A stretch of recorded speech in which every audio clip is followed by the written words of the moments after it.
It's a sad day for Europe. The words of the Greek finance minister, Yanis Varoufakis, after the Eurogroup refused to extend the bailout programme for his country, which expires on Tuesday night, when Athens is due to repay the IMF $1.7 billion. But it could be an even sadder day for Greece. The government in Athens had wanted an extension in order to hold a referendum next weekend on the latest bailout deal. The Eurogroup chairman, Dutch Finance Minister Jeroen Dijsselbloem, made the announcement at a press conference in Brussels. I think we must conclude that, however regrettable, the programme will expire on Tuesday night. And as I said, we will reconvene directly after this press conference to look at further steps to take, determined as we are to maintain the strength and the credibility of the Eurozone. But at his own news conference, the Finance Minister, Yanis Varoufakis, criticised the decision. The refusal of the Eurogroup today to endorse our request for an extension of this agreement for a few days, a couple of weeks, so as to allow the Greek people to deliver their verdict on the institution's proposal, will certainly damage the credibility of the Eurogroup as a democratic union of partner member states, and I'm very much afraid that that damage will be permanent. Well, the BBC's Gavin Lee has been following the negotiations in Brussels. He's on the line now. Some pretty frank public statements from both sides. Nonetheless, Gavin, are any negotiations continuing in private?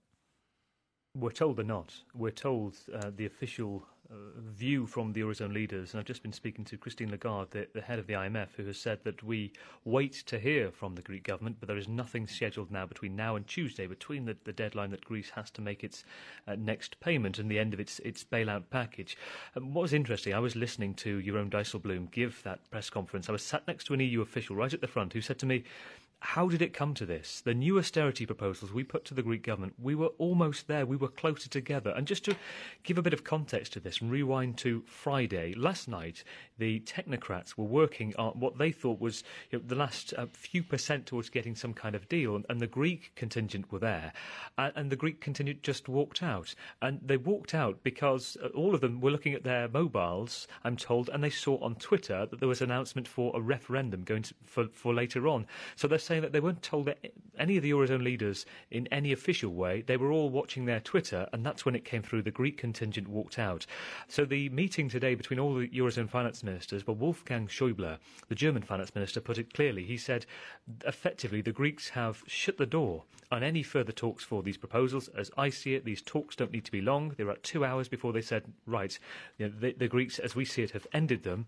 We will not give any extension to this bailout package because we don't believe that the government is solvent enough after that period to continue. So we're in a state now where come Tuesday, if there is a referendum next Sunday, I think people are, walking through fog really to work out whether that referendum will have any legal backing or not. Did Christine Lagarde have anything to say about that in your conversation with her?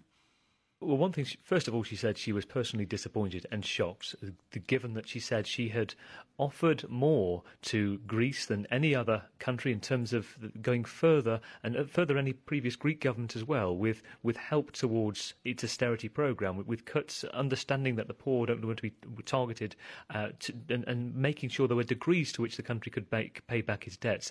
She went on to say that after Tuesday, if there is going to be a referendum, it will be invalid legally. It was slightly nuanced, though, which was interesting. She said, I pushed her on it. I said, well, hang on a minute. Are you saying there's no point at all in a referendum? To which she said, if there is a resounding yes next Sunday, and if it's voted through on Greek Parliament tonight and there's no opposition, but she said, if it's voted yes, we want to stay in the euro, well, there would be a resounding let us try to keep them in. And very, very briefly, Gavin, is it the ECB that is going to bail out Greece in the interim, very briefly? Legally, they are obliged to only if the Greek government and its banking system is solvent. So that brings us to just how fragile the economy is right now with people drawing out cash. They are closely monitoring developments before a decision, we're told, tomorrow night. Gavin, many thanks. That's the BBC's Gavin Lee, the Europe reporter, speaking from Brussels. Well, this is not the first time that Greece has planned a referendum in response to austerity conditions demanded by its international creditors. It happened in 2011 when the PASOK party, now in opposition, formed the government. George Papaconstantinou was the finance minister back then. What does he make of Syriza's plan to hold a referendum?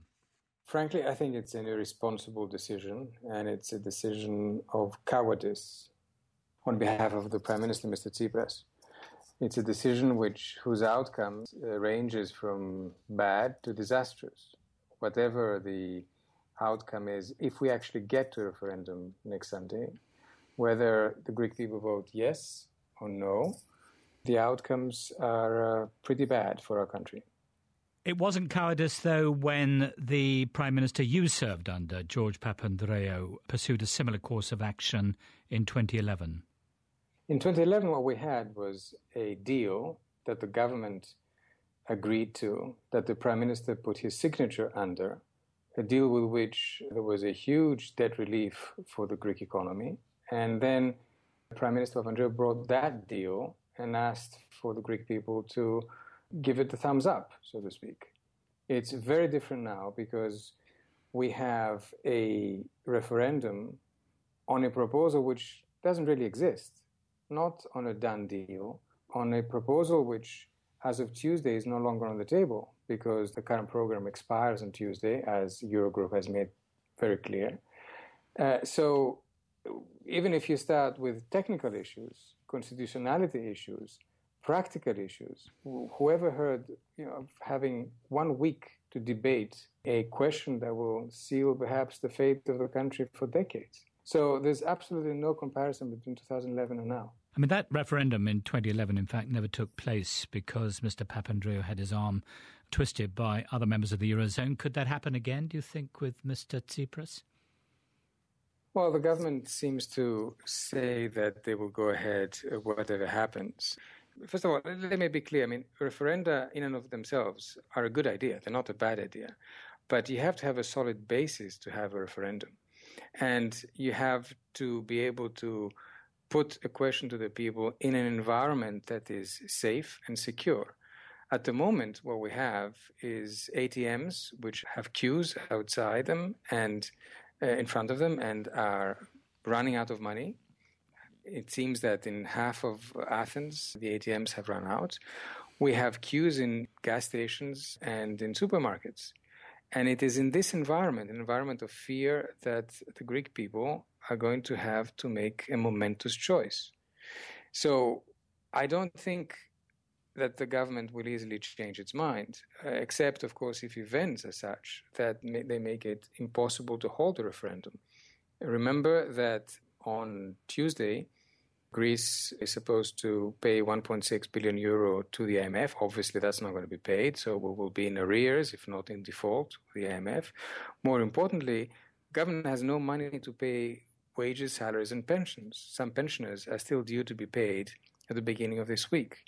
And who knows how exactly the economic and social environment will be in a situation like that. I take it from what you are saying that were there to be a referendum, you would vote yes to whatever proposals were being put forward. But is that the mood, do you think, in Greece at the moment? Well, first of all, it is clear that the government is trying to pretend that this is a vote on proposals. It's actually not a vote of proposal. It's a vote on Greece's European destiny. Now, if that becomes clear during this week, I think the outcome will be a yes. If, however, and there are moments in history of any country where basically nationalism and pseudo-nationalism rule the day. And if indeed we go in a very polarized fashion to the polls next Sunday, and indeed people think that Greece can get a better deal if it rejects this particular proposal, which again is no longer on the table, then you could have a no. It's very hard to predict at the moment. Are we at the point where Greece might have to leave the Eurozone because Mr. Varoufakis himself says there's no official provision for a country exiting, unlike quitting the EU, which is laid down in the Lisbon Treaty? Well, Mr. Varoufakis is very fond of saying that there is such a thing as bankruptcy within the Eurozone. But that's a sort of a purgatory. You don't stay there for long. You then decide what you do to get out of it, and that involves a fresh deal with the EU and the IMF, or to slowly start sliding out of the Eurozone. How? Well, by issuing IOUs, because how else do you pay your pensioners? How else do you pay your public servants? How else do you pay for public services? These IOUs start to act as a parallel currency, and they start displacing the euro as legal tender. And at that point, you sit down with the euro and agree on some kind of an amicable way out. It is true that the treaty does not provide for an exit of a country from the Eurozone. It does provide for an exit of the country of the EU. And it would be dramatic for the country if, in fact, by sliding out of the Eurozone, it finds itself outside the European Union altogether. It's clear that the current government has no such mandate. I mean, just setting aside your political opposition, perhaps, to Syriza, do you not have some sympathy with their position? Yanis Varoufakis said that the provisions in the creditors' plan don't go far enough to foster investment and stimulate the Greek economy. Well, this is what is so sad about the whole situation, that two main planks of Syriza's position were right. Lower primary surpluses to give the economy room to breathe and grow, and some kind of additional debt relief. Both of these had the support of a large majority of the population, of the large majority of economists throughout the Eurozone, and had a sympathetic ear in many other European countries. But all you needed was to put those side by side with a willingness to continue the reforms that started in 2010, reforms to change the public administration, the tax system, the pension system. But Syriza had no such interest. But if the choice is between a bad deal and no deal at all, I would still go with a bad deal, because you can recover from a bad deal, you can improve it along the way. But if you have no deal and you slide out of the European family, then that's very hard to recover from. And I was speaking there to the Greek Finance Minister, George Papaconstantinou. You're listening to Newshour.